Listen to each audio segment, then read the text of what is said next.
Where is the shadow version of Emu headed after the fight in Elbaf? And is Emu finally going to go and find the One Piece on his own? And are there any other hidden ancient weapons that only Emu knows about? We're going to talk all about it in today's video. It is going to be a banger one. And before we go on to the video, I would like to request a few things, and that is be sure to like our video, subscribe to our channel Any Emotion, share this video with fellow One Piece and anime fans. This really helps us out with the YouTube algorithm. And now with the self-promotion out of the way, let's get back into the main video. In chapter 1178, we just saw that the shadowy dark version of Emu, or the real Emu, the person who just loves to glance at Lily all the time in his dark castle, just left the castle, right? After so much time, the guy finally moved on. Probably not, but let's just hope that Emu moves on from Lily sometime soon. But let's get back into the main topic, and that is, where is Emu headed off now? There are a few threads that were provided to us in the last chapter, and they were Emu's recognition that his Uno ability, Domi Reversi, is not going to work on either Luffy or Loki, or we could say how Emu pronounced them as Nidhogg and Nika. So it is very simple to Emu that he knows that his main ability is not going to work. I don't know why he just didn't use his favorite shotgun. That is the most broken thing in the whole world, but again, probably Rubber just discards shotgun just like how Rubber just discards electricity, right? Eneru, Enel, anyone remembers that, right? It was not logical, but it was pretty fun to see. So what I theorized in our last videos, that is Emu's power potentially have a limit when he has been possessing someone like Gunko, or in case of God Valley, Saint Saturn. So with his current power levels, he cannot even try to think about a way in order to bring down both Nidhogg and Nika.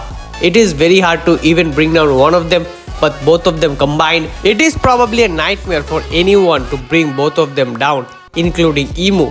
Probably at the peak of Emu's strength with his real body, he might have a chance, but let's just be honest.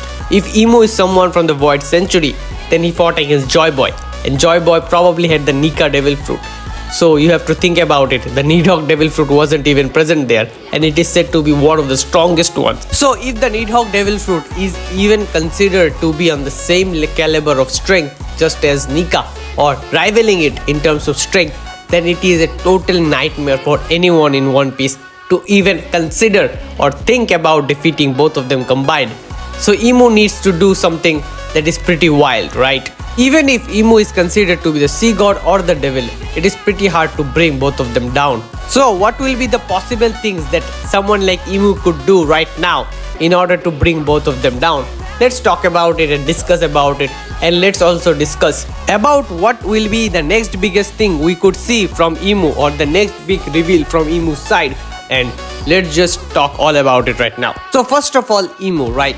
I think Emu is going to Elbaf, or maybe somewhere close to Elbaf, because Emu was not surprised to see both Nika and Nidhogg, and he might have even known about this, and he could have easily made a solid plan in order to bring any of the four gods mentioned, or even some other hidden gods. We talked all about it in one of our videos.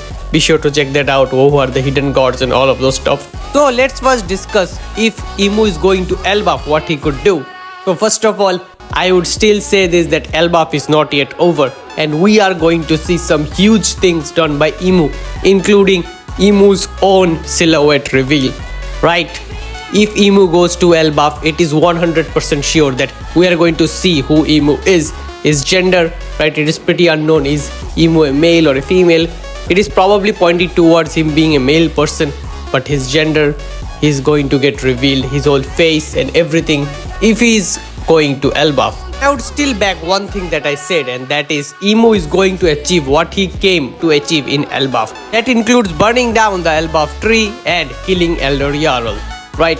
Although Bilbo has taken all the books and ran away, but the tree or the school or the library, whatever you want to call that thing, is still there. And I think Emu is going to go there and achieve what he came to do, this time personally. Because there is one thing you see, that Luffy is going to go against the world government, right? But he still doesn't have any kind of agenda to go against the world government. He does not have any kind of thing that he just, hates the world government from its core. So in order to go against the world government, he needs to go against Emu. And Emu, if currently visits Elbaf and do something so horrible that makes Luffy so angry to go against the world government, and this is going to trigger the thing we all know and suspect as the final war. Although I think Emu has some sort of purely devilish ability that is going to give him the upper hand for now, and that is why we need the One Piece in order to bring down Emu and the world government. This is going to again spark a new journey in order to find the One Piece. Hopefully, if we go there very soon, we might just do it in, let's just say, the next 100 years, right? One Piece is just going to get bigger, and it is going to go for another century, guys. Don't worry, it is going to stay there until you turn 90. Now let's talk about where could Emu visit if he's not visiting Elbaf. So I think that Emu probably has some sort of ancient hidden weapon in his disposal. If he doesn't visit Elbaf, he's going to unleash that weapon for sure. Now, why do I think that he does have an ancient weapon under his disposal that no one has ever heard about? Well, you see, there are 4 gods in One Piece, or we knew that there were 4 gods, right? So in common sense theory, there should be the equal number of weapons compared to the gods. So there were 4 gods, probably 4 weapons. Now there are even more gods, right? We heard about the god of war. That is not Kratos. I love it to be Kratos, but it is not. So who knows, just like how the god of war was hidden from us for so long, there would be a weapon that is also hidden from us for a very long time. And Emu is the only person who knows about it. And the only reason Emu is the only person to know about it is because Emu, our friend, is old as fuck. He is very old.